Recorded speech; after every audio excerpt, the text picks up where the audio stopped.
Hi, I'm Louise Borden. I've written 30 books for children. Some are fiction, some are nonfiction, and all of them come from a passion for the subject that I'm writing about. Often when I'm visiting schools, kids will ask me which book is my favorite book. And I have to say that of all my books, The Little Ships is very special to me. It took me on a lot of great adventures. I love the artwork of Michael Forman, and it's about a very courageous and brave rescue.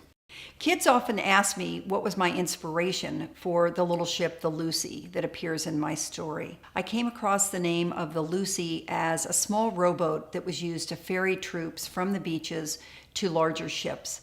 And that boat was abandoned on the beach and lost to time and to history.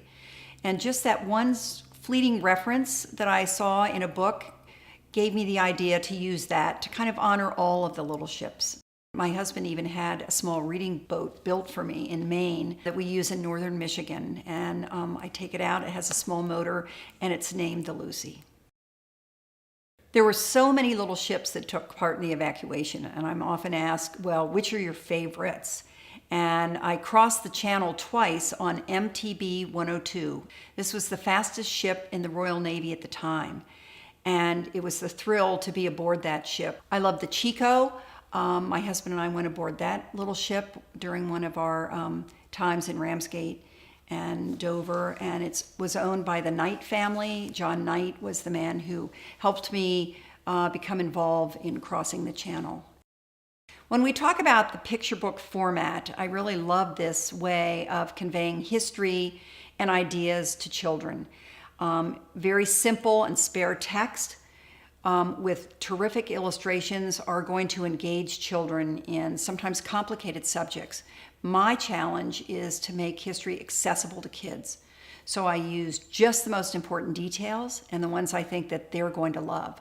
The Little Ships is a special book relative to my other books because several of my World War II books stand on the shoulders of the little ships. I wrote a book called The Greatest Skating Race that I researched after writing The Little Ships, and also The Journey That Saved Curious George. All three of these books take place in the early part of the war.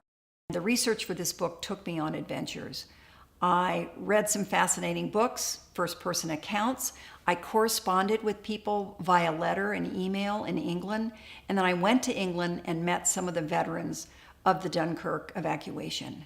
I met a remarkable man who was a veteran from the rescue. His name was Harry Elliott, and he and his wife Fran became close friends of ours. Harry's no longer living, but he lives on in The Little Ships. The Little Ships is not his story. It's told from the point of view of a girl, but Harry is one of those men trapped on the beaches and makes his way to the Mole, the long wharf, and he was rescued by a Dutch scoot. I went to Deal to stand on that beach and kind of picture what was happening, the little ships getting ready to go across the channel. And when I was in Deal, I gathered pebbles from the beach. And then we walked the beaches at Dunkirk, where I also gathered sand from that beach. Ordinary kids in a big time in history. That's what I like to focus on in some of my picture books. And certainly I did in The Little Ships.